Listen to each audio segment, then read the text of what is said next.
Gorilla Cross.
Yeah, I'm on my weird way.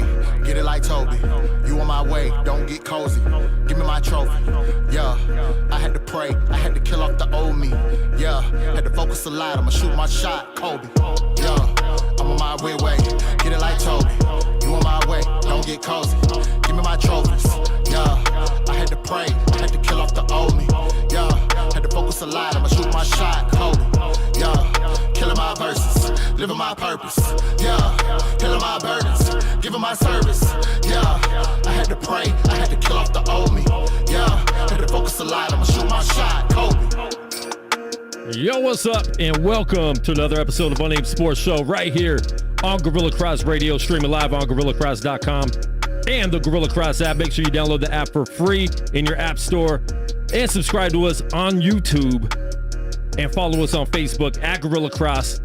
On all social media, there's no reason why you should not be following us right now. If you're watching live, please like and share the live video stream. No matter where you're watching, please share it with your people. Right now, I'm your host, Quan59. Got my man just in time, Josh Williams, in the building. What's good? Man, we're back at it. You know, sometimes we need a moment to refresh. Well, you've been refreshed a little bit longer than me, because there was our last show I did with Nick Hamilton. Shout out my man Nick Hamilton out there in LA, doing the media out there. It was confusion on the text messages. There was I thought you said you were sleeping, but you were thinking I was asleep. So you said, and I'm just reading them real quick, you know. Yeah. But you weren't asleep. No. You thought I was asleep. Yes. I was waiting for you to get here. We starting the show. A lot of confusion. I was on the road. I turned around, went home. I didn't know you were at the door. I didn't hear you knock or anything. I must have had the headphones on or something, or I was in another room when you got here. I don't know. It happens. But you came all the way down here and got left off the show. You were outside while we were doing the show live. No. You had left by then. I had left. Because when I got the alert on my phone saying, "Hey, Gorilla Cross," I was like, "Come on!" I probably at that point I had already gotten to past Flamingo, so I had gotten a good chunk of the way home. So I was like, "All right, I'll sit this one out." So wow, but it is. Well, what it is. happens. It happens. It does. But we are here live. We have a lot to talk about today on the show. If you like this show, man, like I said, share it, like it, give us some hearts. If you don't like it, don't fake it, but still give us some hearts. Give some hearts. Give us some hearts anyway. Hey, look, hate me and watch me. Hate it. I mean, they do already. I can accept that. Exactly. That still helps the bottom line. Exactly. You can hate all day. Just keep watching. Just keep watching. Watch It doesn't me matter. How's your week been, man? You wearing the Caps jersey? I know the Caps are doing good. Your Wizards are not, which we'll talk about in a little bit. But let's start off with a little bit of NHL, then we'll jump right into the NFL because I know we got a big trade that happened. Yes. A potential trade that could be happening. A big game happening this weekend. Didn't know if you heard about it. Maybe, kind of. You can't say Super Bowl unless you're on ESPN and stuff like that. So we can't say it's the Super Bowl. You have to say it's the big game. So the Super Bowl big game is this weekend. We say it anyway. We say it anyways. We don't have any sponsors to lose. Bad press is good press. Exactly. You're like, we're suing Gorilla Cross. We're like, who the heck is Gorilla Cross? Good. Come find us. Exactly. Tell somebody about us. But let's jump into NHL real quick because I know my Vegas Golden Knights have not played and they're out for at least the next few days. Yeah. With COVID protocol. I didn't even know that. My team was dealing with our own situation with COVID, but I didn't realize that the whole team had shut down. And once you said it, I Googled and realized that the Silver Knights were going through it as well. Yeah. So, it's a little bit indicative of what's going on here in Vegas. But that is crazy that the team has lost multiple games. Yeah. And they can't even work out, practice, because you guys were in first in the whole NHL. Yeah, we were killing it. So I think we only lost one game right now. Yeah. I mean, the Caps. So we lost 4 of our players. We lost our starting goalie. We lost, of course, Ovechkin. Then we lost Yevgeny Kuznetsov, who's probably our second best center. And then we also lost one of our better D linemen in Dmitry Orlov. But they went 3-1. So, and then Ovi came back the other night, won it in overtime. So. Yes, I'm wearing my Cap jersey. I'm ready to go. Ready. Ready. He is ready, folks. So, yeah, I mean, it's exciting that hockey is back, but it's also, they've bubbled it as much as they possibly can in not being in a bubble. But, it can spread around the teams. And they've been smart because you're playing a team twice in a row. Yes. Sometimes 3 times. I'm not sure if that's happening. I wouldn't say no. Yeah. So they are being a lot smarter with it, so they're trying to do what they can. But it's going to happen. Some of these teams, it's going to happen. You're going to miss a week or 2. You dealt with that with the Wizards. They've missed a lot of games because of that. So we're seeing it. I mean, that's the effects of continuing and us being fans still wanting the sport. Yeah. And them as players still want to get paid. The owners want to get paid. So this is the effects of still pushing through. You're going to have these things happen. The NBA did a really smart job of only putting out half a season schedule. Yeah. And now what they can do is all the replacement games they have in the second half of the season, they can replace them now. Yeah. NHL didn't do that. Yeah, they didn't do that. We have 53 games. I'm not sure what happens. I'm not sure if there's maybe 2 weeks in between. Maybe a kind of a lull maybe period. 2 weeks in between the playoffs and regular season to where, okay, if you miss 5 games, you can make some of them up here at least. Possibly. Sure. Because a team like the Golden Knights that's in first place, that could really hurt your momentum and who you have been as a team. So what do you think about that, and what do you think the NHL could have done better? Man, well, I mean, look, like you said, in terms of the NBA, I think that the way they've been scheduling it has been pretty good. It helps to not only trace what's going on with these teams, but then also contain it a little bit better. Yeah. And look, when you look at the Canadian teams all playing each other, like these are basically turning into little playoff series. You're playing each team in your division, 7 or 8 games, depending on how many teams are in your division. And I can already see that the tensions are ratcheting up. You know what I mean? Like each game is turning into a kind of a small microcosm over what the season could potentially be. And the rivalries are, you're already playing your rivals. Yeah. So it's already gonna be more heated. But we'll see. I mean, in terms of the NBA, they're the NBA. They do what they do. They have the range to kind of move around the country a little bit more and those types of things. So we'll see. We'll see who ends up being right in the end. Yeah, we will. All right, let's jump into the NFL, man. A lot happening. Obviously, it's Super Bowl weekend. Big game weekend, as they like to call it. Not on ESPN and the big major networks. We're going to do our picks in a little bit, but there was a big trade this weekend that I think caught people off guard a little bit. I didn't think the Rams were going to be in the running for another quarterback. I thought Goff has been fine. Not great, but I think he's been fine. I think serviceable. And the fact that he came back in the playoffs, Sure. he wasn't even supposed to play. The backup quarterback ends up getting hurt. I think a concussion or something like that. Yeah. Goff comes in, plays the game, ends up winning the game for them. They come back and lose the next game, but they looked good. Was not his fault. They traded Goff 2 first-round picks and a third-round pick, I believe. Yeah. For Matthew Stafford to the Detroit Lions. So Stafford wanted out of Detroit. He's been there for a long time. He's been loyal to them. He said he wanted to trade about 2 weeks ago, and they didn't hold him back. They're like, look, man, you've done enough. We haven't got enough weapons for you. We haven't done what we need to do. And so Detroit was really cool. They didn't argue with him. They're like, okay, cool. We respect it. Yeah.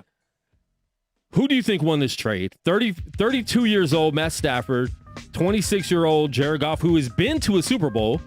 Matthew Stafford has never won a playoff game. He's been in 3 playoff games, has never won a playoff game. Yeah.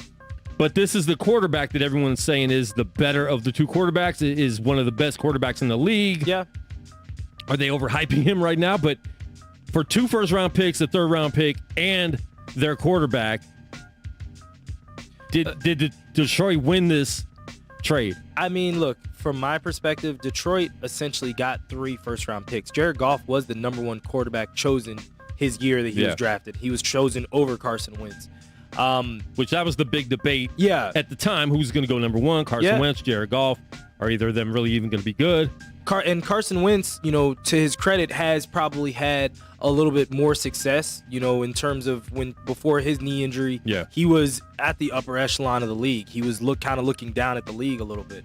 But Goff, like we said before, has been serviceable. He's been a good quarterback. Not elite, but good. And so to give up 3 picks, for me, I'm looking at it this way. The Rams are not necessarily a young team. When you look at that team top to bottom, they have a lot of older parts. So they could easily fall off the meat rack really quick. And those picks now have become top 10 picks, and you're getting additional picks to go alongside your young quarterback. So I think that Goff is definitely going to have a little bit more to prove this year. Yeah. He's still in a dome, so it's not like he's, going to playing outside in the cold. But he does now have to play in colder climates. For sure. I mean, when you're in LA, some of your games, they might. Seattle, they might play cool. Yeah, and you might go to Chicago once in a while, every 2 or 3 years. Yeah. But this is a guarantee you're playing in Chicago and Green Bay every year. And Minnesota. Well, Minnesota's in a dome. Minnie's in a dome, which too. is smart. Yeah. Who do you guys think won this trade? Let us know in the comments. The Rams, are they going to be that much better with Matthew Stafford? I don't think they're going to be that much better. They're in a very tough division. 49ers, if they're healthy, are going to be back. They're going to be a lot better. Seattle never goes anywhere, even when they're down. Exactly. And Arizona looked a lot better, this year, even though they struggled at the end of the season. Yeah. But they looked better, at the beginning. It's going to be a tough division still. Yeah. Does Matthew Stafford bring that much more to the Rams than Jared Goff did? And losing those draft picks that are very important with a young quarterback, Matthew Stafford, you have to get them to the you have to make the playoffs for sure. Well, I mean, look, you have to basically make a conference championship game. That's the kind of deal that we're swinging right now, because Jared Goff has gotten us there. So whatever has come from before. Yeah. It's not really relevant anymore. Like, if we're gonna give up this amount of draft capital, you better show and prove. Yep. So Straight Bet Sports, Jose V, right here every Wednesday, 9 p.m. West Coast time on GorillaCross.com. Thinks the Rams got the better of the deal because they have a better overall team, and Matthew Stafford has never had a team that good around him. The Rams are in a better win-now situation than Detroit is. For sure. So for Matthew Stafford, he won, but did the Rams actually win that trade? Matthew Stafford won that trade, definitely. Yeah. He's feeling good. He's in L.A. now. I get to end my career in L.A., play the next 4 or 5 years in L.A. Sure. And chill in his brand new stadium. And like Jose said, you have a good team now, too. Yeah. You have a team that, you have a good offensive line. You have a great defense. Yeah. You have wide receivers. They always have a cool running game. Yes. So Cam Akers looks good. So we'll see. I mean, I think we'll see. How good is Jared Goff going to be with no team? He might start looking like Josh Rosen. Yeah, he might struggle. I mean, that's all true. All that is true. But like I'm saying, when it comes down to it, I don't feel that this was Tom Brady going to the Buccaneers. Whereas we were, Jameis was getting all the yards, all the touchdowns, but was a detriment to our team because he had 2 or 3 picks a game, and that was costing us games. I don't see that as the same situation where we plug in Matthew Stafford and now we're going to the Super Bowl. Yeah. Like you said, that division is still just a gauntlet that you got to get through. And we don't know what Matthew Stafford does under pressure in a playoff game because he's lost all three playoff games in what? He's been 10 to he's been in 11 league. years, something like that. He's been in the league a while. He's been in the league since probably 07, 08. 09. Yeah. Yeah. So, I mean, 11 years in the NFL, 3 playoff games. And not all his fault. And you can't blame him. His division hasn't always been strong.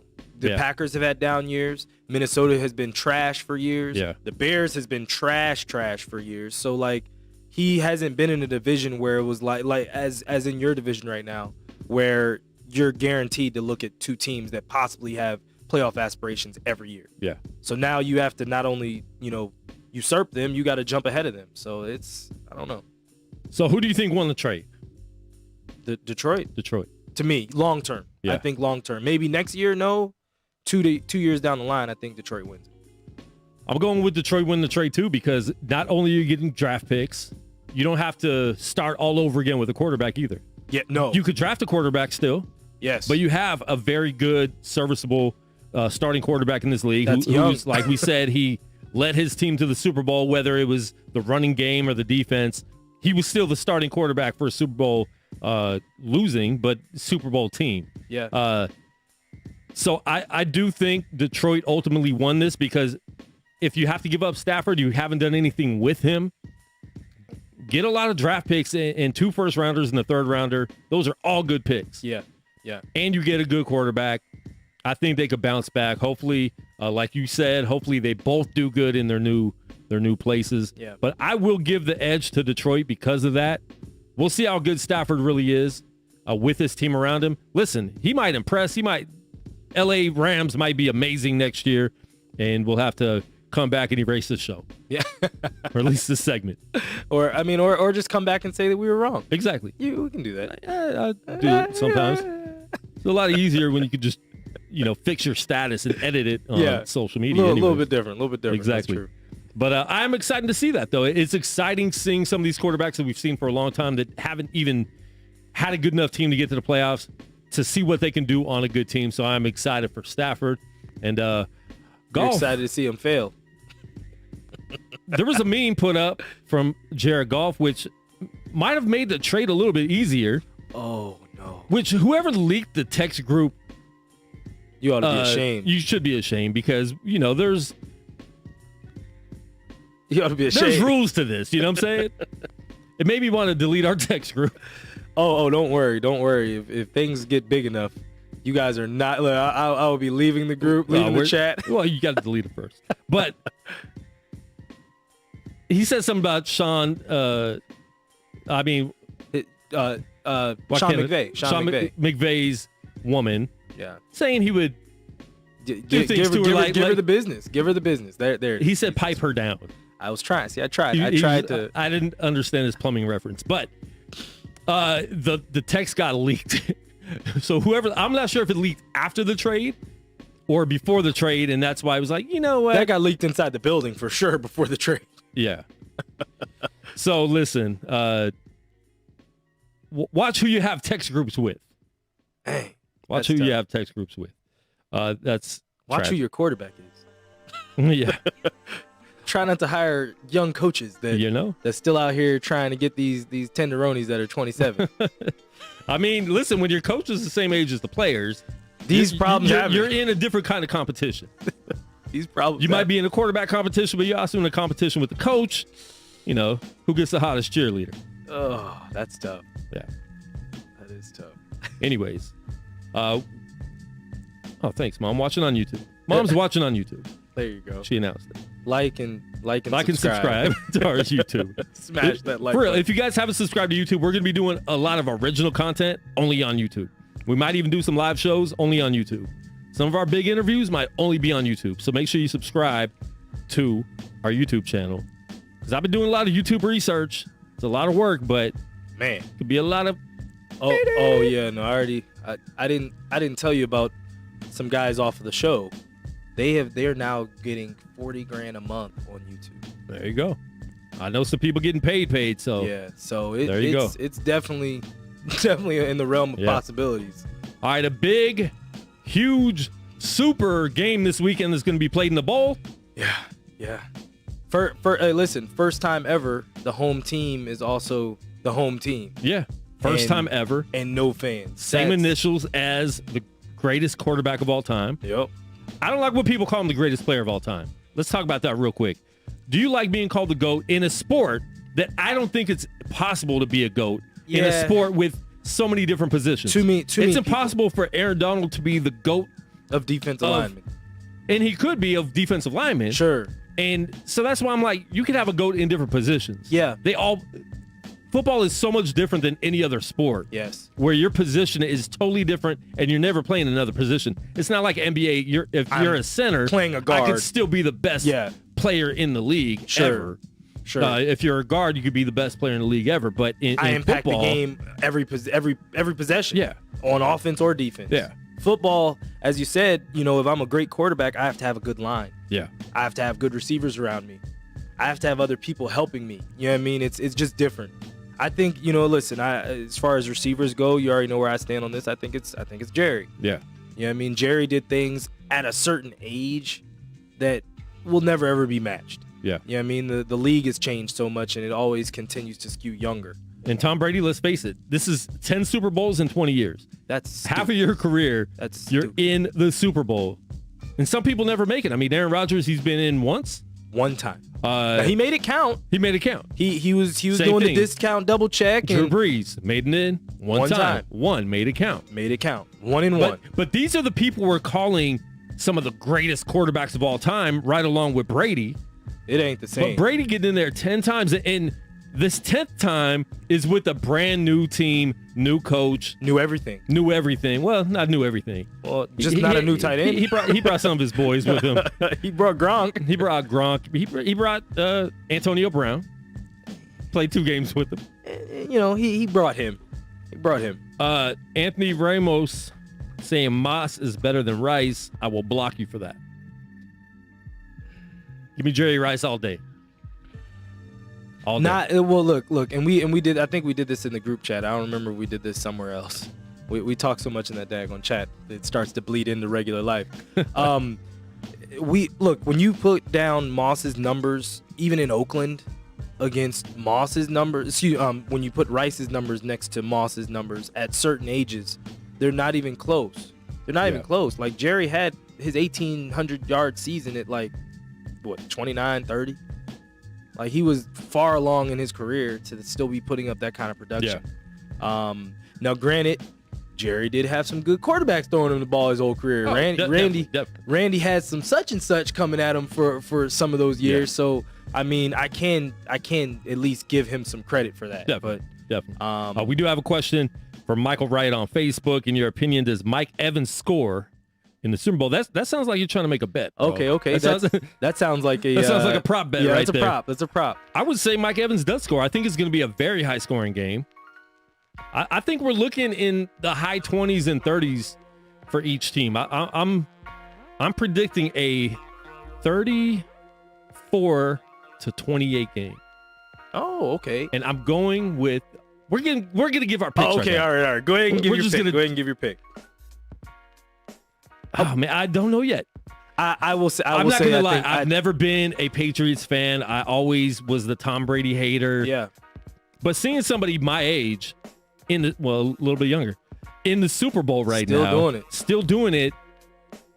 That's dope to me. It is. And I don't like when teams that aren't my own team go back to back. Lakers are going to go back to back, so that's fine. But I don't like seeing teams that aren't my team going back to back. So I'm actually going to take. I can't believe I'm doing this. Tampa Bay, 34-28. First off, I think Mike Evans scores. I do think he gets a touchdown. He might only have 3 catches in the game, but one of them will probably be a touchdown. So take that prop bet. I wouldn't say bet the house on it, but it is a good prop bet. Yeah. I wish I was actually thinking about that when you started talking about the Super Bowl. We should look at the prop bets and kind of go through some of them. And Thursday we'll get the prop bet sheet and do that on Thursday. Okay. And go through it because there's always some fun prop bets. So we'll take our top 5 and do that. Listen, I'm not mad either way this one goes. I cheer for Patrick Mahomes. I quietly cheer for Andy Reid now because, for so many years I always hated playing the Eagles because they were a good team. When he left and everyone kind of threw dirt on his name and he was in Kansas City quietly, he's rebuilt the Eagles just in Kansas City, just in red. Yeah. So would I be mad if him, Tyreek, and Patrick Mahomes won? I would not be mad. But something about Tom Brady, I think it's gonna come down to who has the ball last. I think there might be some early fireworks, and then it's gonna get tight again, and it's gonna come down to who has the last possession. So one thing I don't want to see is a blowout. We've seen that before, but actually we've had really good Super Bowls lately. I think the last blowout was Seattle, Denver. Yeah. I think all the games since then have been pretty close. So we've had a good run of really good games. So blowouts that turn into comebacks. Yeah, but I think this is going to be good, man. I think it's going to be a good game. You're seeing the GOAT versus the player that everyone says is going to be the future GOAT. Yeah, which I think they're giving him that title way too soon. We'll talk about that. Yeah. But they are going to the Super Bowl back to back. He's in his second one, Pat Mahomes. It's going to be good, man. Well, if Tom Brady wins the Super Bowl this year, does he retire? Nope. He's 43, right? Yeah. Nope. Doesn't retire. Nope. Keep going for more. Yep. Keep being greedy. Look, every time they flash his face on it was funny because on Saturday Night Live they were talking to Tom Brady on Saturday Night Live, and they were like, "Yeah, you're 43, but you look 27," and it's the truth. Like when he takes his helmet off, you're like, bro, he still looks like this is 05. It's crazy. He's not as good, obviously. Like there's the Green Bay game, he threw 3 interceptions in the second half. Sure. He tried to give them the game. So when you look at that aspect of it, thank God he has good defense. Thank God he has receivers. So he's not as good as he used to be, but it's kind of like an older dude in the NBA. Once you develop the mental side of it, the mental, the gamesmanship, things that other people just don't know. The game's a lot slower to you than it is these younger players. You can't keep going for a while. And he's only had one major injury, and that was a while ago. He hasn't had anything major. Just that shoulder that if you touch, just if you look at him the wrong way, just the shoulder that New England would have him in the injury report every week. Exactly, sore shoulder. TB12. But man, I think, and he said he's open to coming back to play longer than the age 45. So, will we see a 50-year-old quarterback in the NFL? That would be nuts. Wow, that would be absolutely nuts. That would be. I honestly think that would be really cool. And look, and you know what? You want me to tell you why I think he comes back? Because he wants to put the GOAT conversation to bed. Because if he owns every record and all the Super Bowls, you can't take it away. Like right now, someone can still be like, "Oh, well, he wasn't this or he wasn't that." Well, that guy was only that for 8 years, 10 years. Yeah. I've been this for 25 years. You know what I'm saying? Yeah. And still the exact same person. So I think he wants to put the conversation so far away from him. You know what I mean? Because when it comes down to it, he's going to own every record. So you can't even say, okay, well, Peyton had him on that or Drew Brees had him on that. Drew Brees is about to shut it down. When Drew Brees shuts it down, he's just going to there's going to be a river in between him. And after a while, it'll be an ocean. You know what I mean? And we're thinking Drew Brees might be done. I think so. I don't think he comes back. He looked like he was done. He got hurt a lot. He's been getting hurt a lot every year. He's been getting hurt every year. And he has a payday already waiting for him.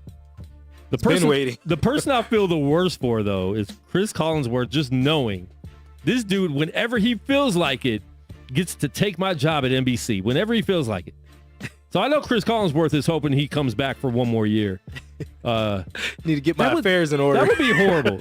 Yeah, get my affairs in order. How would you feel coming to the show every week knowing that, let's say... this new thing is just waiting. Let's say one of our UFC fighters, let's say Chaos or Jamal Hill. Okay. Like, they have a few more fights, and then they're going to stop, and then they're going to be the co-host on Unnamed Sports Show. Like I said, I'd be getting my affairs in order. We'd slowly be trying to get some things lined up to make sure that when this shoe drops, I'm set up. I'm ready. Okay. I'm You're ready for it. Oh, man. You guys can call in and give us your opinion on the big super game in Super a bowl. duper. You can give us your picks, 702-608-3259. Please call in, 702-608-3259. The number is it's on the screen scrolling, so you can check that out. Or if you have the app, you can just push the call-in button, and it'll call straight to the show. Let us know your picks on that. Let us know who won the Stafford and Goff trade. And one more trade that could happen, that we need to see happen, that he's going to sit out. If it doesn't happen, Deshaun Watson, before we close out the NFL and jump into the UFC and NBA. Yes, we do have that. UFC is back this weekend. Deshaun Watson has formally requested a trade, which we already knew he wanted to be traded. Where does Deshaun Watson go? Does Houston finally give in? And should they trade him soon? Because I have a theory. They gave up a lot to get Matt Stafford. The Rams did. So now I feel like the market is super high for a trade. It's hot. And it's not going to be that hot forever. So let's say they do go into the season and Deshaun Watson decides, I'm sitting out until you trade me. Season or preseason? Or preseason. Okay, all right. Let the season start, let training camp start, and your quarterback's still not there. You have to eventually do something. The market slips off a little bit. They gave up a lot for Matthew Stafford. I didn't think it was going to be that much. No. At all. Not even close to that. I thought a quarterback and a first-round pick and maybe like a fourth-round pick. Yeah, Goff and a first-round pick would have been like, would have been okay, cool. They did it. But they got a lot. So with that being said, you have a quarterback that way better than Stafford, has a way better future. He's a lot younger. 25 years old in Deshaun Watson. One of my favorite quarterbacks in the league. You know where I want him to go, which would be amazing. But there's a lot of teams that could use him. There's a lot of teams that have a lot to be able to trade. Sure. Does Houston need to just go at this right now because of this past trade this weekend, seeing how much they got? Because if you can get your starting quarterback, the other team's starting quarterback, 2 first-rounders and a third-rounder, what can Houston get for Deshaun Watson? And they need to make up for that horrible trade they did last year. So they need to do something where they can get 3 first-round picks, a third or fourth-round pick, and a player. And we take your quarterback or a possibly running back player, or a wide receiver, whoever, Yeah. What do you think? I mean, to your point, when it comes down to it, you have to make the deal now. You cannot let this linger even to the draft. You know what I mean? Because if it goes into the draft, now we're scrambling. Yeah. You know what I mean? If you look at Detroit right now they know they're working with 2 picks. So I can now start scouting that way, as if, okay, well, we got our first pick and it's in the teens, and then our second pick is going to be at the end of the first round. We have 2 first-round picks now this year. The same thing goes for Houston. They have to make this move now, because if they don't, every moment that they wait, the value of the trade continues to go down. And Deshaun Watson, look, I would love for him to come to my team, but I don't wish to have to give up Chase Young or give up Montez Sweat or give up someone that I would want. You know what I mean? I could happily give up Landon Collins if they want to just start happily trying to make the salary cap work. Take Landon. You can have him all day. But I wouldn't want to have to do that. You can't start messing with your defense. I think trading defense players is the worst thing to do when you're trying to get a quarterback. You don't want to mess with the defense to help the offense. Sure. I think when you do make a trade, you have to try to trade offense for offense. You don't have no offense, though. You don't. So you got to give up a lot of picks. That's what I'm saying. Got to give up a lot of picks. All right, real quick, we do got a phone call. No, we don't. We had a phone call. Call back. Caller, call back.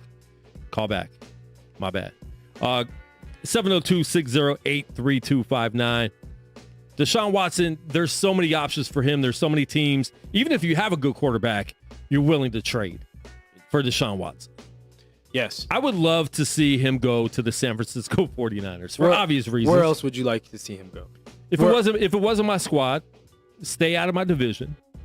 Definitely. Well, there's nobody in your division. Not now. It would have been the Rams. There was rumors of the Rams trying to make a shot. There was actually rumors that the 49ers staff shot down right away that they were trying to trade for Matt Stafford, and they might have shot that down because they knew that Rams were going to get that trade, so they wanted to shoot that down before it hurt any Garoppolo's feelings. So there's that. But other teams, the Dolphins are out there. Jets have a lot to give. The Jets are out there. I think Tua is definitely a project. You don't know what he's going to be. Yeah. So I would give up Tua and some picks for him. Immediately. I would make And Miami obviously had a really good season this year. So we have a caller live on the air. Caller, what's your name? Where are you calling from? What's up, Quan? What's up, Josh? It's Jose. I just called in because I'm on lunch watching the show, and I needed to I wanted to see Josh's opinion and hear Josh's opinion, so I'm not going to stay on the phone with you guys. I'm just going to let it out, and then I'm going to sit back, eat my lunch, and watch you guys. But great show so far. What do you eat, man? You eating tacos or what? Well, I got to be tacos, man. Taco Bell, but it's not the taco Bell.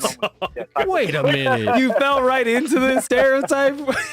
No, I mean, he brings me tacos every Wednesday when he does his show, so that's why I was saying tacos, but Wow, Taco I'll Bell. bring you tacos again this Wednesday. We got to continue the streak going. All right, I appreciate it. What's your question? All right, so Josh, because you guys did mention, especially Quan, you guys mentioned Tom Brady, and basically, does he retire after this year if he wins? He says he wants to continue playing. I think, just me in general, look at the whole situation. First team to play at home in the Super Bowl.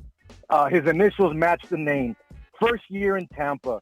If he wins the Super Bowl, not only that, he's gonna go down as probably the greatest quarterback of all time. 10 Super Bowls in 20 seasons. You know what I mean? Just it's insane. But wouldn't that be a great story if you do win it and just retire? Just walk off. What if you don't win it next year or the year after that? What if it looks bad? I mean, I just think it would be a great story if it did happen. I don't know what it's going to happen. Yeah. With that being said, I'll sit back, gentlemen. I'm going to watch and listen. Continue to have a great show. See you Wednesday, Quan. All right, man. And he'll give his picks on Wednesday, folks.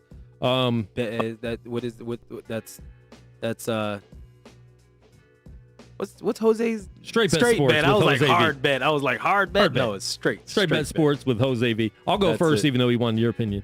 All right then.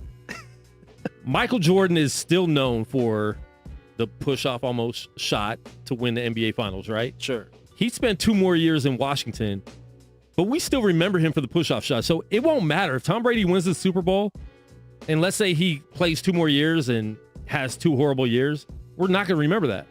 Yeah. So it will be a right off into the sunset story. Yeah. But it still will be.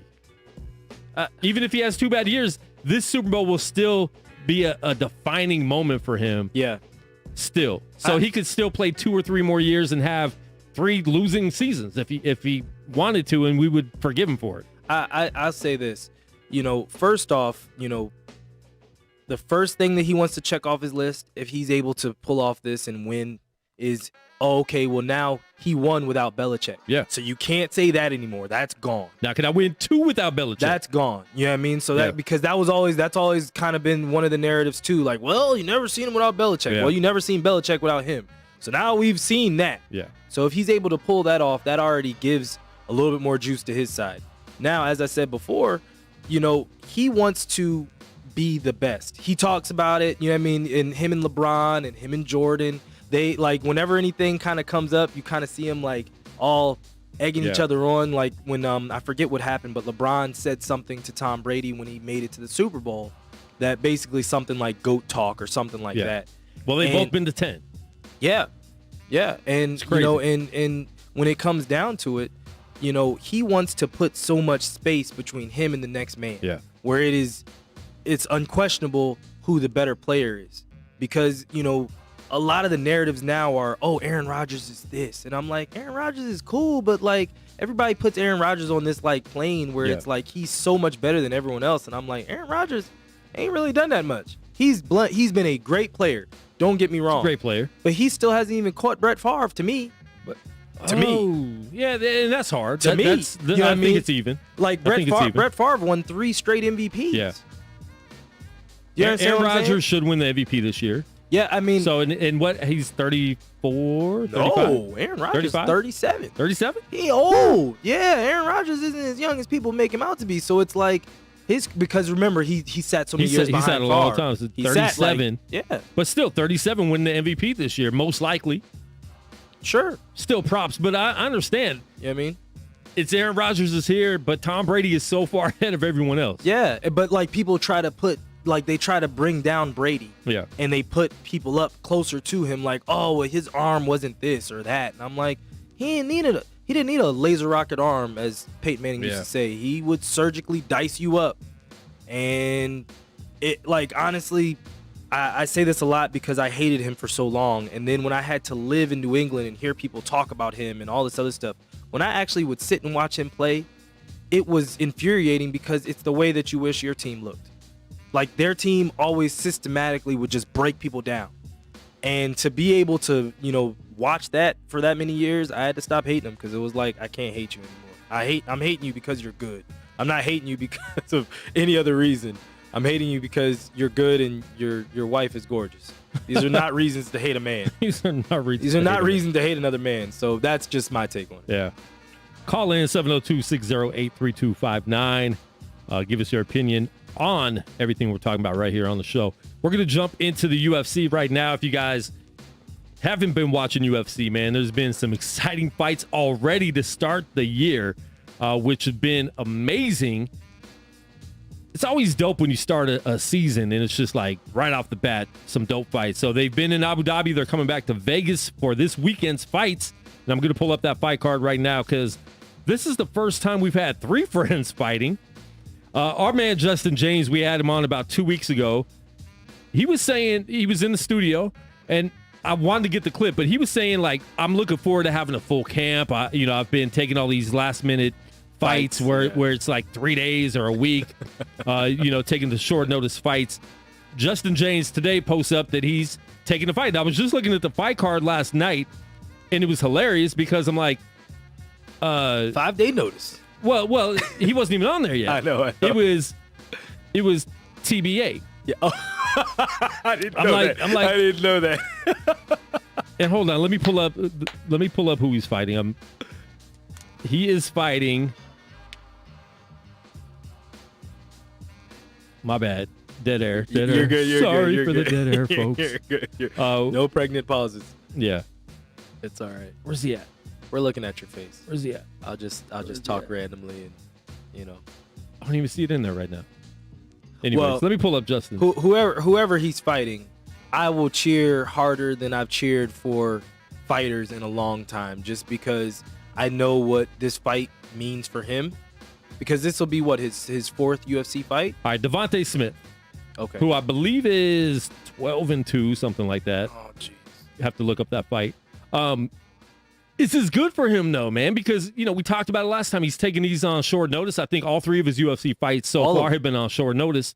He's lost the last 2 of them. He won the first one in 40 seconds, but he lost the last 2. He took that brutal knee in the last fight. This is good for him. I mean, you're taking on as many fights, so obviously for Dana White and the UFC, they're looking at that like, thanks for jumping in when we need to get another fighter to not have to cancel this fight. I know they appreciate that. These are the positives about being a fighter in Vegas. Exactly.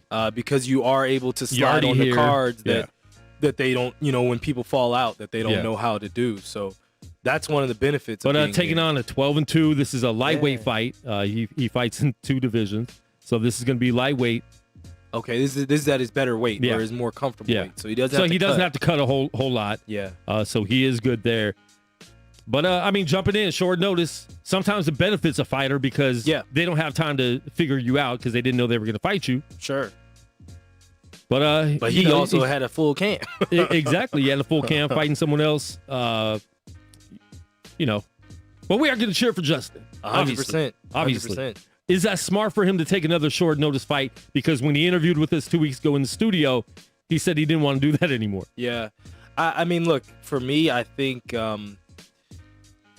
if he wins, it was genius, because if he wins, now that we're learning more and more about these contracts, which I think that's really cool, that we're getting so cool with these fighters that we're learning more, that they tell us how much they make. Yeah, well, not just how much they make, but kind of how the fight game sets up in terms of their contracts, and like, okay, well, now I can renegotiate.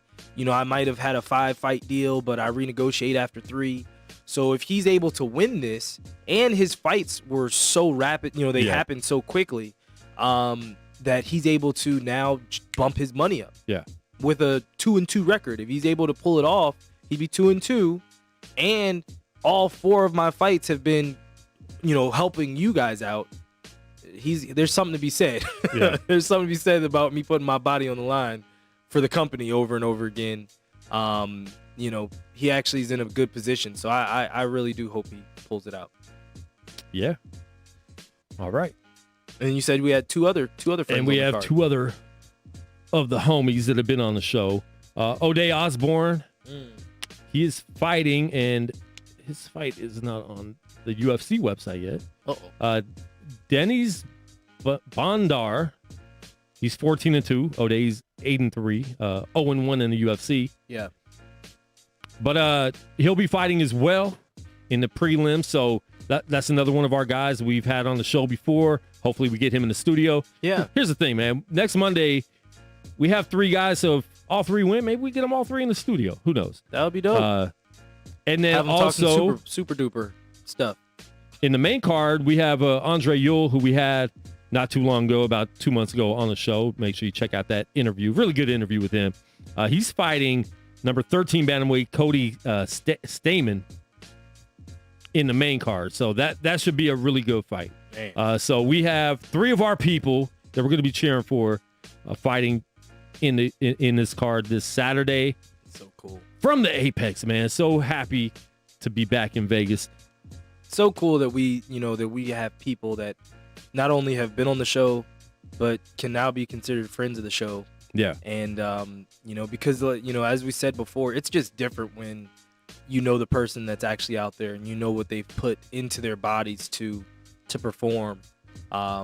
It's just different. It really, really is. All right, so the main event, we have Alistair Overeem versus Alexander Volkov, heavyweight bout. Overeem's number 5, Volkov number 6. This is going to be a great fight.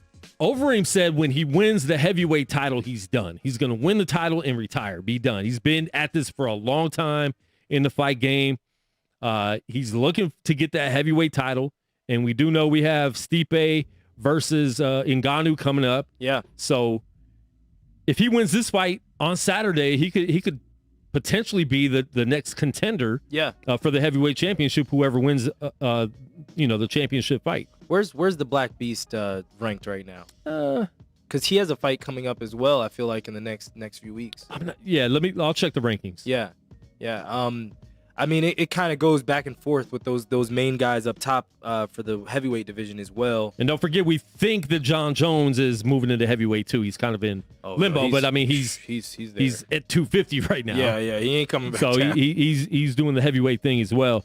The heavyweight rankings right now is Stipe, Ngannou, Curtis Blaze, Rosenstrike. Derek Lewis is number 4. Yeah, and I think it's Blades versus Lewis. I think that's the fight. Is that the fight? Yeah. I think that's the fight. And I think that's this month, if I'm not mistaken. Yeah, and we'll pull up the full month fight card. Yeah. But also the co-main event this weekend, Corey Sandhagen versus Frankie Edgar. That's going to be a nice fight. Yeah. Frankie's getting older, but hey, he's still fighting. Macy Chasen. Sorry, I didn't do the pronunciations. We have the website where we can get their pronunciations. Yeah. Against Marianne Renault, a women's bantamweight women's bantamweight fight, number 10 versus number 12. So it's gonna be a fun night, man. This card looks really good for a free fight night. That's what UFC does. They give free fight nights. We saw boxing this weekend. We saw your dude who fought. Why can't I think of his name? Which one? It was boxing? Yeah. Oh no. There we go. We don't cover boxing that much. Oh no. You said my guy? No. Anyways, the whole thing, the whole reason why I'm saying that is because boxing, they don't fight the top guys. And UFC, you're seeing the top fighters fight all the time. Always. You're seeing these free fight nights with really good fighters all the time. Yeah. And then the pay-per-views are usually just, stacked, which we have one coming up that we'll talk about as well, being super stacked. But that's why I feel like UFC is just taking over that's the reason. In the combat sports, because the best fight the best all the time. Over and over again. Habitually. Yeah. And not even so much just, it always has to be the 1 or 2 or 3 guy. The champion might go fight the 6th ranked guy. Yeah. But maybe the 6th ranked guy just has a lot of momentum. And maybe I just fought the 2nd or 3rd ranked guy. And so they're not about to fight immediately again. So now I've got to move my way back down. Like it's by and large. And Caleb Plant is who I was trying to say. Oh, yes. And I watched that fight. He dominated like crazy. It wasn't even a fun fight to watch because he dominated so bad. I didn't see that one. That was on Premier Boxing, right? Yeah. And that was a free fight. So shout out to boxing for actually putting out some of these free fights. Top Rank's been doing a good job. But you're putting out free fights of fighters, of great fighters fighting a okay fighter. You got Canelo fighting again coming up against somebody I've never heard of in my life. Ever. Why can't Canelo and Caleb Plant fight? That's something we would want to see. That's something that you can get the general public to watch. Yeah. The hardcore boxing fans are going to watch, but to get that general public to be able to watch these fights, Bud Crawford, you want them to fight the best fighters. Bud Crawford, I mean, versus he says Errol. the other side's ducking. The other side says he's ducking. I mean, that's how boxing's been for a long time. We want to see the best fighters fight. That's how I am. Yeah. And that's why, to me, UFC is so much superior as far as watching as a fan. Yeah.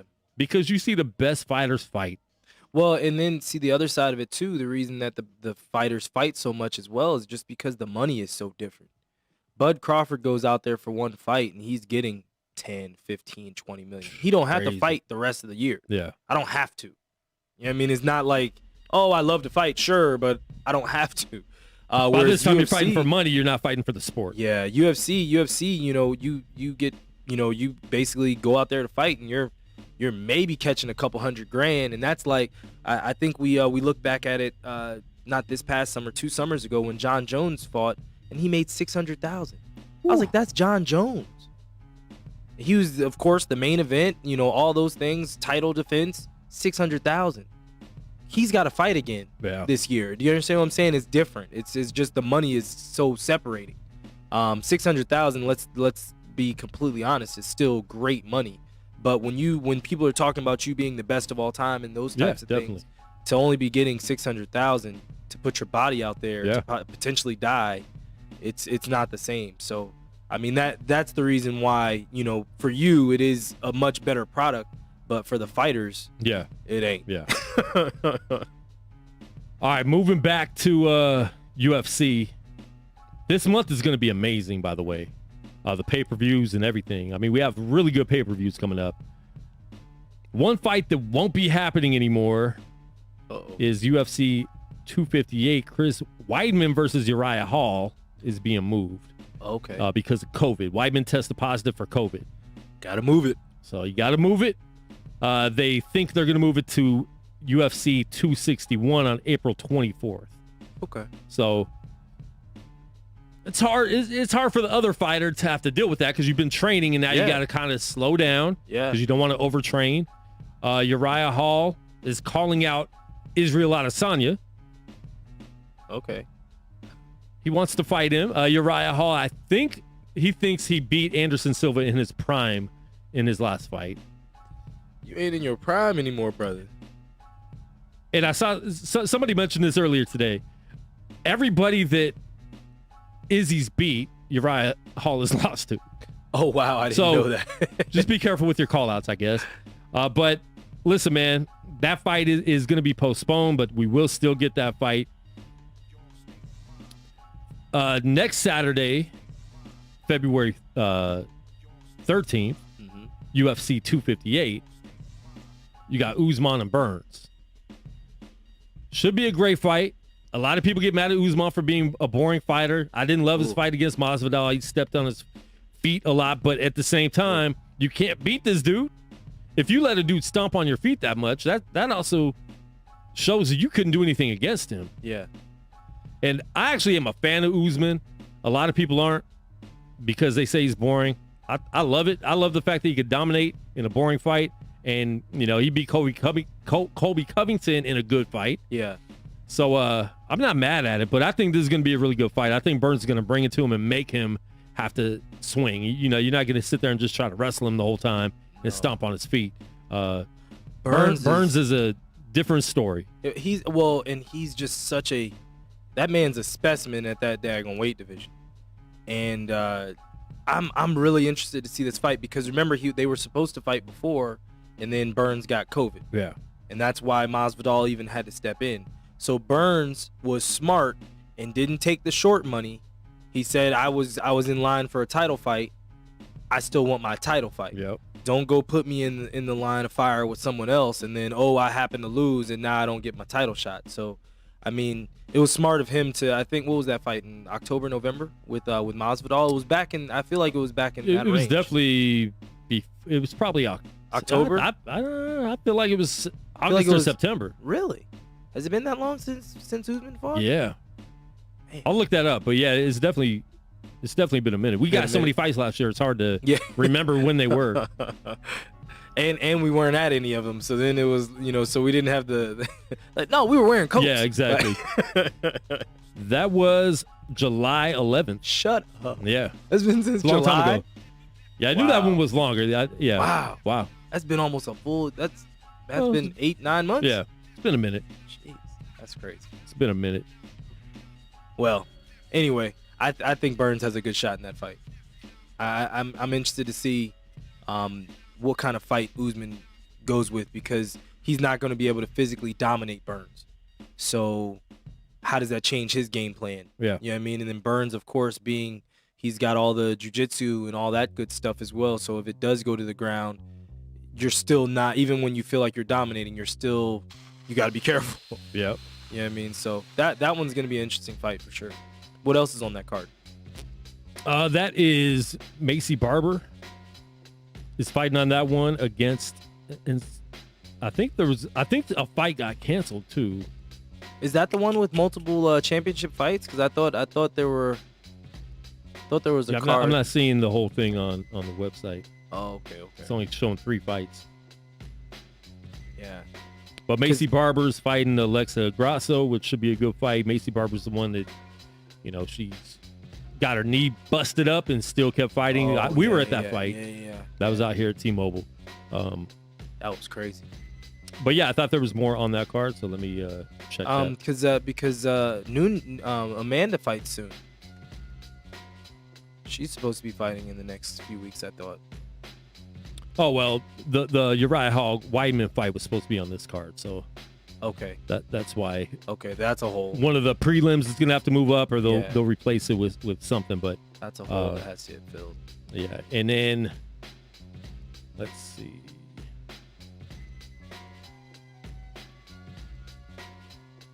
I think that's UFC. Is it 259? That's Blachowicz and Adesanya. Yeah. Is UFC 259 in March. Amanda Nunes and Megan Anderson. Okay. Peter Yan and Aljamain Sterling. That's going to be the crazy card where there's okay. 3 title fights. Yeah. March 6th, UFC 259. So that's next month. I knew that was coming up. I like to say 259. It's going to be a good one. Yeah. I'm glad 5'9" is going to be a great one. Jan Blachowicz, Israel Adesanya. I mean, that's a lightweight. That's a lightweight title fight. Yeah. Israel's moving up to lightweight. Yeah. Man, he looks very small. So seeing him against Blachowicz, but I think he could might be able to work him too. So listen, man, there's a lot of good fights coming up in the UFC. So just be on the lookout for that. We'll talk about that more on next Monday after this fight night, and hopefully have 1 or 2 or 3 of these guys either in the studio or live on the line, however they can do it, however they want to do it. So moving on to the NBA before we close out the show. And real quick, you had some Major League Baseball news. It's Major League Baseball news. Yeah, your boy retired. Who retired? You're the one that brought it up. Talking about Dustin Pedroia? He's not my boy. This baseball is your boy. I was who retired off my team? Yeah, Dustin Pedroia from the Red Sox, former MVP, has had some injury issues over the last few years, and that's one of the reasons that the Red Sox kind of went down a lot, I think, over the last 3 years after that title, because their captain, he was the glue guy. Yeah, started getting hurt, and so he retired today.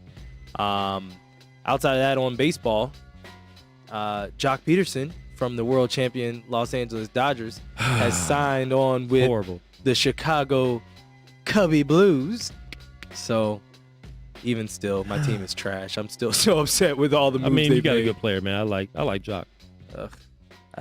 We gave up everything else. We traded freaking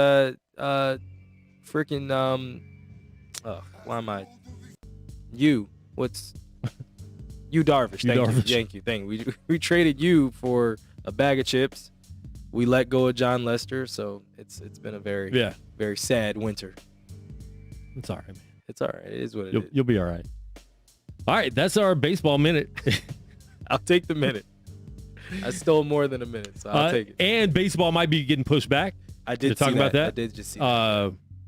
Are they trying to wait for fans? Because I know they lost a lot of money last year. But are fans going to be allowed for the next year? I don't see packed stadiums.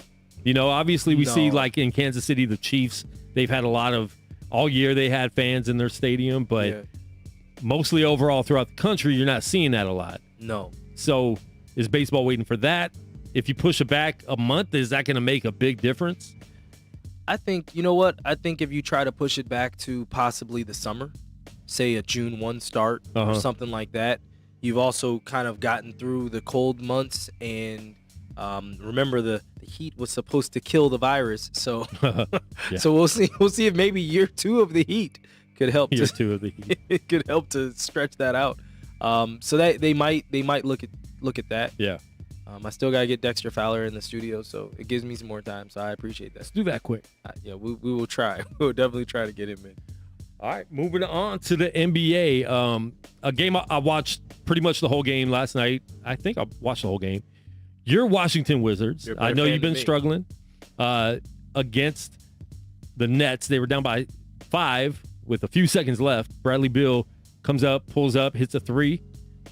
Nets take the ball out of bounds. I can't remember who threw it in. Threw it to KD, but KD was running the other way. And so we ended up throwing it to, was it Bertans? Yeah, I think so. And then he threw it to Russell Westbrook for the crazy 3-point shot that ends up going in, which I was just in the text group mad at Russell Westbrook's previous 3-point shot. Why is he the one taking the 3 at the end of a game? Why is he still doing that when he just never hits them? And then he goes and proves me wrong. Splash, too. It wasn't even a rattle. It was on that. And then Nets had a big opportunity, taking the ball in from out of bounds under their own basket. Yeah. I can't remember who it was running to the basket. Well, because remember it was a side out. Yeah. And KD had gotten a flare screen and was curling, and Russell ran from behind to knock the ball out of bounds. Yeah. So it was a dangerous play, but it was a good play that was made. They called timeout again because it wasn't under the basket, even though Kyrie cheated to try to get under the basket. He ran under the basket. Jesus, bro, it's a spot. It's a spot out of bounds. You're not allowed to take a step. But anyway, I don't care that Kyrie did it, right? Yeah. I'm not mad at Kyrie for doing it. Yeah. Oh, no. There's a referee that gets paid. Bro, and that's a very easy call. Just call the There's certain times where you can run. Look the other way. Oh, yes. There's certain times when you can run, but this was not one of those times. No, you can only only one of those times where you can't move except your pivot foot. A foot. You can't even take a step towards that way. And the ref was right there and didn't call that. Didn't say a word. So Kyrie runs, passes it to a wide open player under the basket. Why? Because his player had turned his complete back to the cutter. Anyway, Rui Hachimura is who that player was. He's not very good. He's all right. I don't like him. Every time I watch him, he's making mistakes. Yeah. He's still pulling himself together. I do like his game. And but I do think the Kawhi references to his game were a little overblown when he first came out. Gosh. Yeah, they were like, oh, he could be Kawhi in 4 years. I hate when they do that to these young guys. I was like, oh, man. All right, we'll see. Yeah, well, No. that's not happening. No. Kawhi came out as a killer playing defense. Yeah. He couldn't shoot, but he could do everything else. All right, so the Brooklyn Nets, The New Jersey Nets. the Brooklyn Nets have a stat. I'm not sure exactly how much, but since the James Harden trade, they're averaging more points than anybody in NBA history. So if this was like, if they kept averaging this throughout the season, they would have the record for highest points per game in NBA history. I feel like that's a Nuggets record for some reason. I feel Probably. like it was Nuggets in the 80s. The Doug Moe Nuggets. Yeah. Probably. Alex English, Fat Lever. Mm-hmm. Their defense, the points given up, would be the most in NBA history. Worst. For the worst defense in the league in NBA history. We're either the best Those or the are worst. two crazy stats that you're that good in one category and that bad in another. Listen, the James Harden trade just happened a few weeks ago. KD and Kyrie are still new to Brooklyn. This is KD's first year playing. Sure. They have a new coach. They have a coach that never, he wasn't on defensive teams. I didn't think about that. His assistant coach, Mike D'Antoni, wasn't a defensive coach. Oh my gosh! Hold on. I never even looked at it from that perspective. They don't care about. They defense. have the They'll Phoenix never Suns. care about defense. The Wizards were the Phoenix Suns of the East when Gilbert was there. We didn't play defense. Yeah. I never looked at it that way. They do not have a defensive-minded coach say at all. They'll come together and it'll happen, but you've never played defense. Steve Nash was never a defender. Never. His coach, Mike D'Antoni, was never a defensive coach. Oh, that's so crazy. we don't know if this will turn around. It won't. They're going to try to outscore everyone, which they might be able to. I mean, they might win the NBA championship scoring 150 a game. Yeah. Who knows? Because, look, when it comes down to it, you have to go score 150 a game, too. Exactly. You know what I'm saying? So if we know... But the playoffs does slow down. It's going to get a little bit tougher. It does. They let them play a little bit harder. Yeah. So can that last going through the playoffs and even get into the finals? Because let me tell you, those Eastern Conference, they're going to still beat you up on your way to the finals. They're not going to just let you keep scoring that easy. Yeah. So we'll see, man. I mean, it's going to be interesting to see where they go. I'm a little upset at the fact that Brooklyn is sitting out one of their players almost every time, one of their top three players. You already don't have a bench. You need to get this in rotation pretty quick to where you guys are playing well together. Yeah. Harden didn't play last night, and they still scored 146. That's great. KD, I think KD missed the game before, and they still scored 130 or 140. Yeah, whatever. So, I mean, they're doing that. But you need these players to be able to play together, right? Listen. We saw that last year with the Clippers. Yes. Everyone was crowning them champions. Yeah. And then they gave them rest all through the regular season. The rest didn't do it. By the time the playoff comes, they're not. We're out of rhythm. Yeah. They never actually caught a rhythm. Before the show, I know we were talking about it. I think this is the first time in NBA history where any one of those three players could average 30 a game. I don't think that's ever happened, in terms of three players on one team, being able to be that proficient scoring. But at the same time, two of those players are Kyrie and James Harden, who aren't known for their defense. You know what I mean? They're known for being offensive-minded players. So, and KD is he's solid a team defensive player. He's a team defensive player. I don't think he's a lockdown person. Yeah, not at all. Where it's like, I'm just gonna lock this guy down. He's more of a, okay, I can come and get the cheap block from behind when you get beat, but I'm not gonna just sit here and just block my guy over and over again. He's not Kevin Garnett. And they still not. I think they will eventually get another center. DeAndre Jordan's older. They do definitely need a second center on that team. There's been rumors about Andre Drummond being bought out. And let's talk about this. It makes zero sense to me. Right now, if the playoffs started today, I know people hate that, but if the playoffs started today, Cavs would be playing the Brooklyn Nets in the first round. Yeah. Why would you give them your best player? Well, I'll say this. The Cavs also might not be trying to be in the playoffs right now. They might. So that's blatant tanking. Oh, of course. Of course. If you do that and you're in the playoff and you're winning games, you should get fined. You should lose draft picks for doing something like that. You really should. Plenty of players got to your Lakers that way in the last few years. Not on winning teams, though. I can't recall. And why would you do that when you could build around this dude? You could re-sign him in the summer. Colin Sexton looks like an all-star this year. He's playing great. Yeah, for whatever reason. They have a good squad. They're doing a lot better. They just don't like Drummond for whatever reason. Because remember, love Drummond. Give me Drummond. Give me 14 and 20 every night. Every game. But, I mean, when it comes down to it, though, the league has just changed from that style of player so much. So but it's that like, should not matter. If you got a tough dude getting 20 rebounds, I don't even care if you're scoring at all. I know. But it's the way the game is played now, it's just it's stupid. But if I have a coach that can't cater to his style and really make him look good, and then at the same time he might become a malcontent because I'm in a situation where I'm not being used well. I just don't see it happening. I don't see them buying him out. Yeah, wasting money because you are in the playoffs. You have to, especially if you keep winning and you're staying in that position where you're 6, 7, or 8. Yeah, you can't just give up your best player. That's going to look very suspicious. As a fan, I would hate that. Don't be suspicious. As a fan on the team, I would hate that. Suspicious. So something I can't see is them getting rid of JaVale McGee because now they have they got the dude from Brooklyn, Allen. Yes, Jared Allen, who's playing well there. Who's a great player. And that's why they might be looking to. But you should have added him in a trade if you're going to do that. But I could see them maybe doing that to JaVale McGee, and then Nets picking up McGee. It's not fair if they have Drummond too. Come on, bro. You can't have four All-Stars. That would actually, if JaVale McGee went to Brooklyn, that wouldn't be terrible either. Yeah. Yeah, I mean, and he's played with KD before, won a championship with KD. Yeah. So he knows what's up. Just won another championship last year with the Lakers. Like, I mean, that's championship toughness. I'd actually rather take JaVale McGee. Like, please give me McGee. Just because it does help. It gives you more range. It gives you better defense. Yeah. Drummond, he definitely rebounds a lot. Half of those are usually offensive rebounds. He's still not a great defender. Yeah, for his size. Usually someone you see with rebounding skills like that is also a great defender. Yeah. But Drummond is very passive. It's deceptive because he's not a good defender at all when it comes down to it for his rebounding.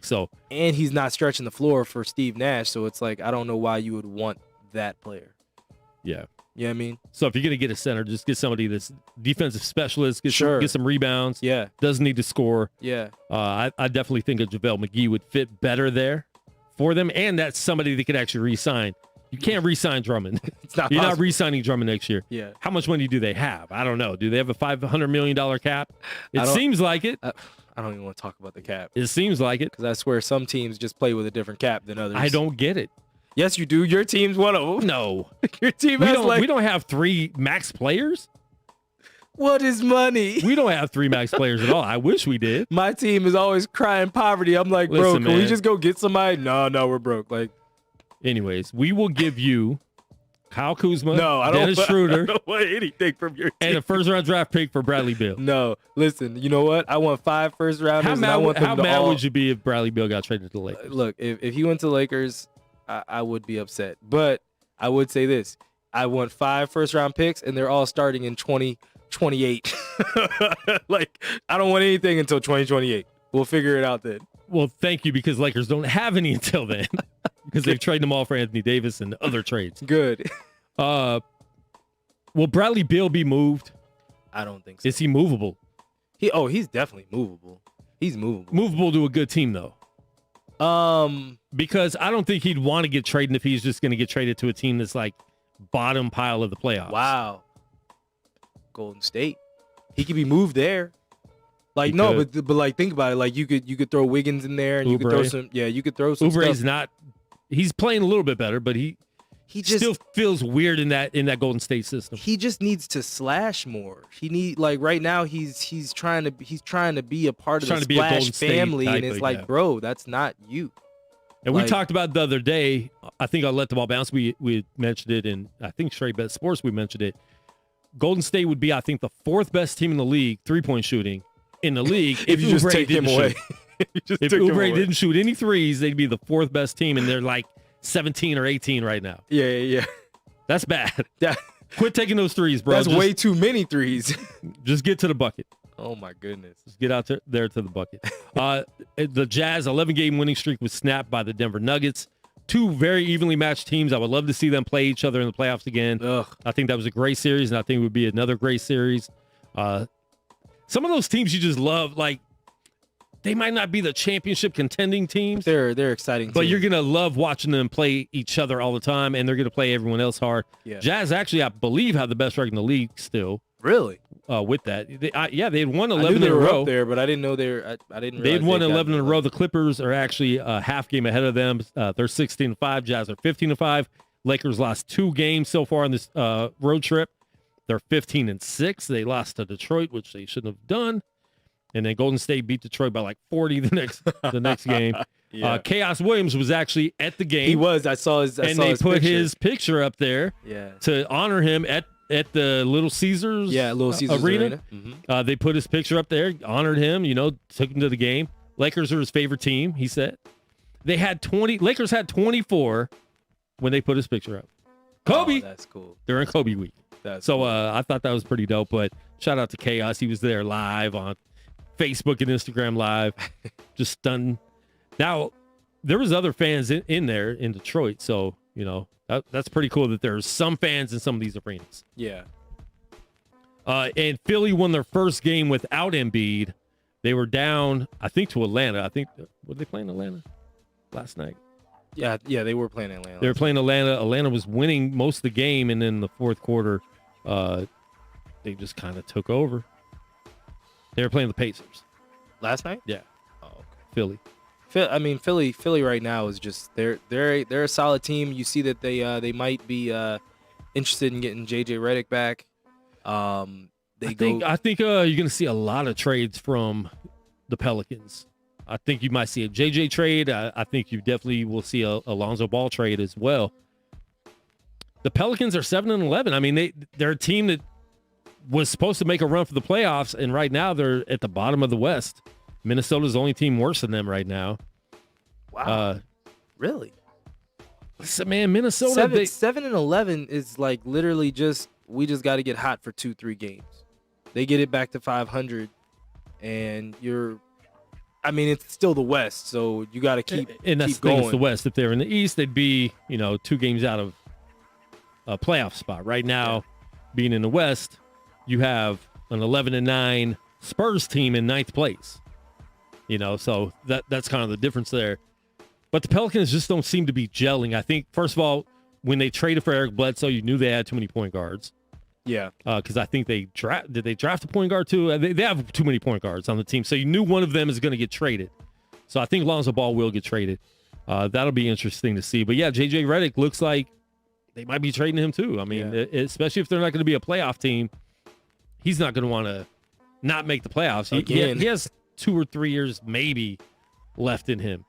So I think he could probably be like a bench, like rotational guy as long as he wants. He'll be one of those player coaches that he'll be a Jared Dudley. In better shape. Gosh. Hey, you got Jared Dudley a ring. You're welcome. Jared Dudley is now a trivia question. Indiana does look really good. Milwaukee, they're 11-8, but the win 2, lose 2. Yeah. They're just looking weird right now. Giannis obviously signed a big contract, so he's there. Yeah. But they just, I think they are who they are now.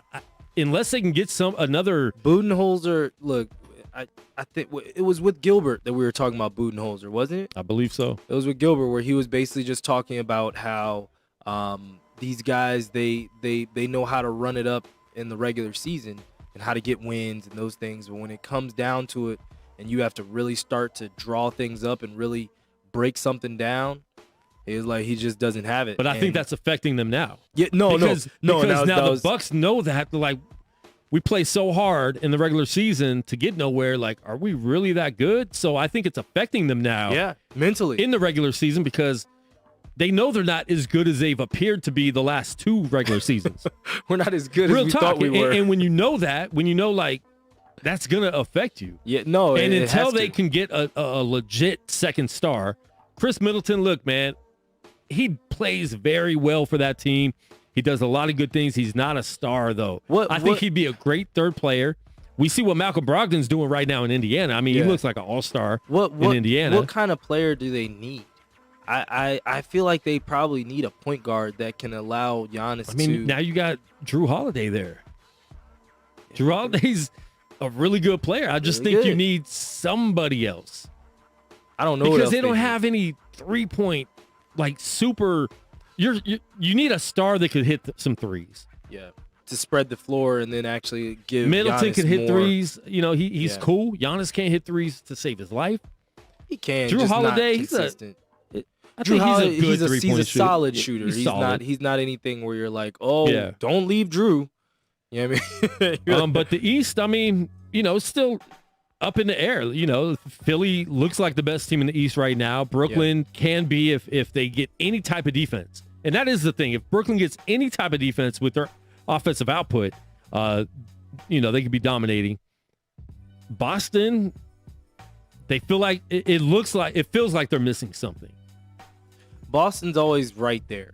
They're always right there. But it feels like they're missing something. Like, I don't know if that's Kemba Walker hasn't impressed me that much in Boston. He doesn't play enough. Well, I'll say this. They don't have that one guy that kind of galvanizes. Not necessarily a scorer because they got Tatum. And they have Brown. So they have scoring. Yeah. They have scoring punch. And then you have Kemba Walker in terms of being a veteran leader. But if you really think about what brought them back, KG, even though you're right next to two other Hall of Famers in Paul Pierce and Ray Allen, was a galvanizing force. He was a guy that the entire team could get on his back, get behind. He was passionate. You know what I mean? They haven't had that type of person or that type of leader since the Boston 3 party happened.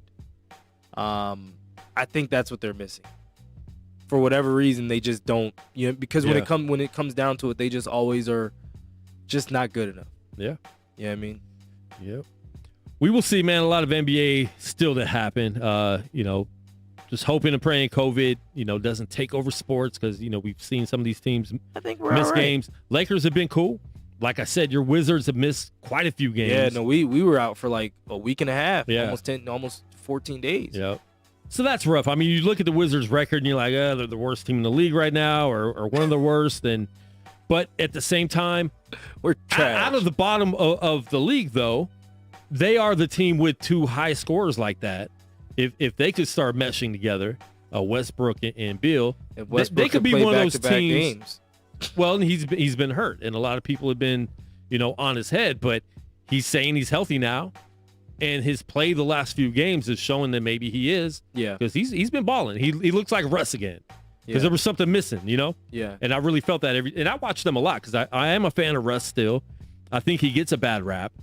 Dude's been hurt. Him and Bill, this is their first season playing together, so let's see what they can do. They look like a weird team. I feel like the Wizards have players that would not even be on other teams sometimes. Yes, 100%. And we just have players where you're just like, bro, I hate that guy. And what position do you play? Like, why are you here? Troy Brown doesn't really get much playing time. He don't get a lot of clock. He doesn't. And I like him, man. And whenever he does, he's been on a show. But and whenever he does all right. But it's sporadic. Yeah. It's always up, down, and it's hard for any player to get, in a good rhythm if you don't even have a regular rotation. Yeah, or a roll. It's like you might, but even if you have a regular rotation where I know I'm coming in the second quarter with 6 minutes left. Yeah. And I play the rest of the second quarter, and then I probably come in the fourth quarter to start the fourth quarter. Sure. And when you're going in. Yeah. You can gain some type of rhythm. And I know it's because of COVID, but how is Scott Brooks still the coach? I really thought he'd be ousted by this time. Because you do have 2 All-Stars. He's going to stumble into some daggone wins and buy himself some more time. I already feel it. Because I feel like that's part of the problem is every game I've watched, they really have no rotation. No, nothing that. And part of it's been because of COVID, like some players aren't available, but it just looks very odd. It's been like that for years. Detroit's horrible. Miami 7-12. I know they've dealt with a lot. Jimmy Butler's been out a lot. And they traded. What's his name? Dang. I don't want to say the white boy, but the white boy. The white boy. They traded the white boy. Not Tyler. The other one. Which one? The other one. Didn't they trade him? No. They got other white boys still. I thought I swore my phone's dead. It died on live stream. We have chargers everywhere. I know. I've made the studio to where like I have more those stands come in. We have hubs for USB cords. And your phone still dies. There's no excuse. You can bring a horse to water. We've made this studio so compatible with everything now. Got cameras everywhere. Got plugs everywhere. You're doing great. And your phone Quan. still dies. It was. I'm doing great. I want us to do great, and I have dead phones during the show. There's only so but much I think you can all do. the Heat players are there, but they're just losing some, bad games. Anyways. But is this, I wanted to talk about this real quick before we close out with Miami. Is this a case of we thought the Lakers, I personally thought the Lakers were going to come out very slow because they had just finished the NBA Finals, but they won. So they're coming into the season off little rest, hyped up. Yeah. Miami's coming in off little rest, banged Deflated, up. yeah. Like, man, we just did all that to lose. Now we got to come back and try to do it all over again. Is it a lot harder? You see that in the NFL all the time. Like the losing Super Bowl team, they go away. Struggle. Yeah. Niners, they got hurt, but you always see that. But it does happen. Yeah. No matter if it's injuries, no matter if it's I'm tired, coach. Yeah. No matter what it is, you see that. And I feel like this happened in the NBA. You don't usually see that in the NBA like that. Yeah. But with such little time in between, I think 71 days in between the NBA Finals and the start of the regular season, Miami looked like they're drained and they're just beat up. Well, I think it also comes down to, I know that you picked Miami to go to the finals last year, like halfway through the year, but they were never the odds-on favorite to everybody's pushing their chips on behind Miami. You know what I mean? So I think that they weren't, and not necessarily that they were a middle-of-the-road team, but they were a upper echelon team. Now they not only played a crazy schedule, bubble, everything. Got hurt. They've kind of slid back into the middle, I think. Yeah.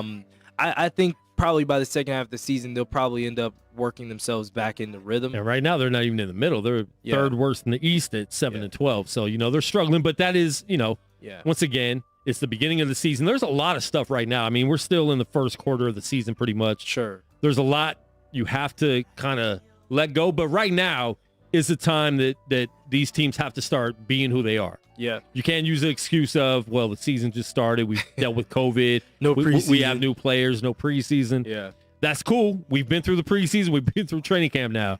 Now it's time for these teams to be able to be who they are. Yeah. And I think Miami needs to hurry up and step up because the East is getting a lot better, man. I mean, you got the Knicks right outside the playoffs at 9-12. Yeah. Playing a lot better. This is a year that the Knicks don't necessarily need to make the playoffs. They just want to see what they have. And they have, a couple good rookies.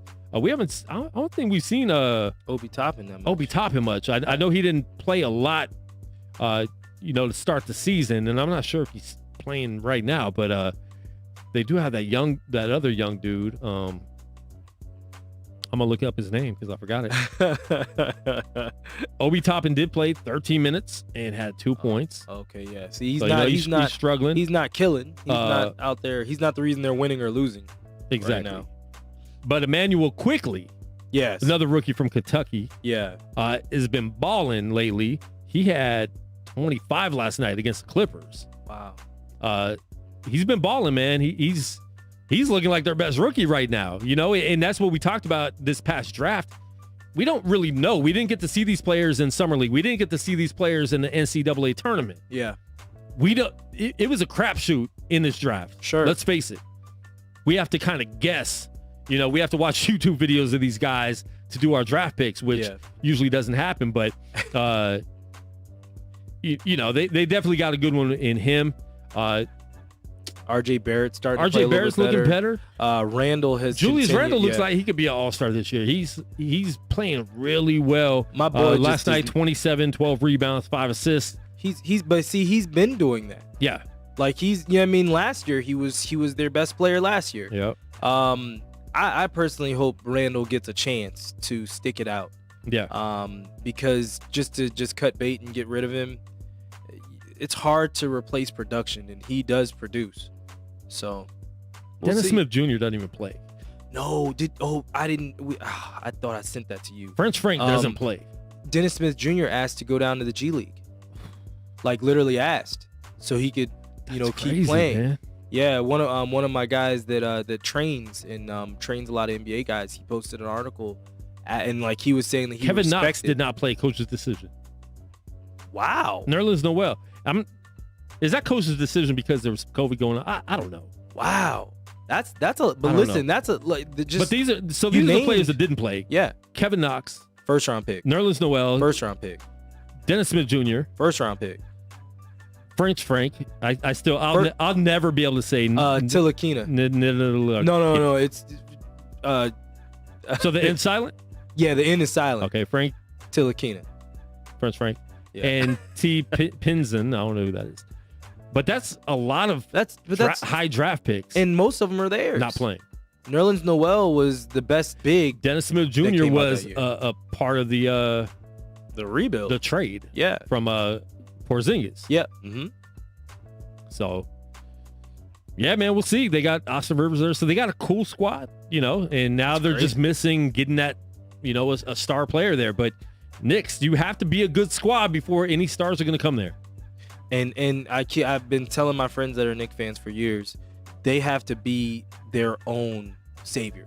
Yeah. They can't keep looking for a savior. Which they've been doing forever. They've been doing that for a decade not plus. Come through the door. They cannot keep looking for a savior. They need to be their own savior. And let's face it, the NBA will feel a lot better if the Knicks are good again. Yeah. It'll feel a lot better. If Knicks, Lakers, Pistons, Sixers, certain teams, Celtics, when they're all good, I mean, we might just be speaking from an old school place, but it helps. It just feels better when those franchises are playing well.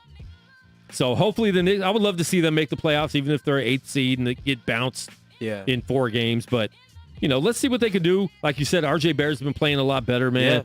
Yeah. So it's good seeing that because I personally thought he was going to be a bust in the NBA. Yeah. Just because he has 2 left feet. Yeah. So that's always scary to me. And he's left-handed. That's just too much lefts going on. Too many lefts. Too many lefts. 2 left feet, a left hand. It's crazy. But we do appreciate it, man. We appreciate all you guys tuning in right here to Unnamed Sports Show. Tune in live, man. We're live twice a week. We don't know what time. Whatever time we can be on. Stick with us. But that's a good thing. We just go live and you guys join. So we appreciate it. Make sure you check us out. We'll be live this Thursday. We will do Super Bowl prop bets. Yeah. So we'll get those and, pick those this week and get our top 5 prop bets that we'll give to you guys. And I'll do some Quanstradamus picks for this super game played in a bowl. And give us your picks. Listen, our picks could change. We gave our picks today. But, it's Super Bowl week. We got to watch the media. We got to watch the swag of these players. Our official picks will be on Thursday. Antonio Brown say something crazy in the media. Like, anything can happen. Our official picks will come on Thursday. Yeah. Antonio Brown, if he plays or not, gets $750,000 for the Super Bowl. Good for him. Good for him. Hey, get paid, man. Get these guys paid. Hopefully he does play. He's been dealing with a little injury, but hopefully he plays. He's been through a lot, man. Get that money and get a Super Bowl win. Pittsburgh, you got Le'Veon Bell and Antonio Brown in the Super Bowl. Wow, I didn't even think about that. Le'Veon Bell and Antonio Brown are both in the Super Bowl. Wow. How does that make you guys feel? Wow. I never even thought about that. Anyways, we overstayed our welcome, folks. This hour show went to an hour and a half, but we didn't go 2 hours. No, we did good. I know Josh wanted to be somewhere at 4:15. But what time is it right now? 4:15-ish, 38. Oh, crap. Bye. My phone died. I couldn't.